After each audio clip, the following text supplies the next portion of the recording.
ఇరాన్లో ప్రభుత్వ వ్యతిరేక ఆందోళనలు హింసాత్మకంగా మారిన వేళ అక్కడి పరిస్థితులను కేంద్రం నిశితంగా పరిశీలిస్తోంది. భారతీయులకు పొంచి ఉన్న ప్రమాదాన్ని అంచనా వేస్తోంది. విద్యుత్ సరఫరా, విమాన సర్వీసులను నిలిపివేసిన నేపథ్యంలో భారతీయులను తరలించేందుకు ఉన్న అవకాశాలపై కేంద్రం ఇప్పటికే పని మొదలుపెట్టినట్లు నిఘా వర్గాలు తెలిపాయి. ఇరాన్లోని 31 ప్రావిన్సుల పరిధిలోని 180 నగరాలకు ఆందోళనలు వ్యాపించాయని, అందులో దాదాపు 11 లక్షల మంది ప్రజలు పాల్గొంటున్నారని పేర్కొన్నాయి.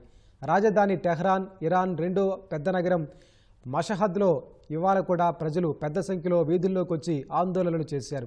2 వారాలు దాటిన ఈ నిరసనల్లో ఇప్పటి వరకు 116 మందికి పైగా మృతి చెందినట్లు ఆందోళనకారులు తెలిపారు. 2600 మందిని అదుపులోకి తీసుకున్నట్లు అమెరికాకు చెందిన మానవ హక్కుల వార్తా సంస్థ తెలిపింది.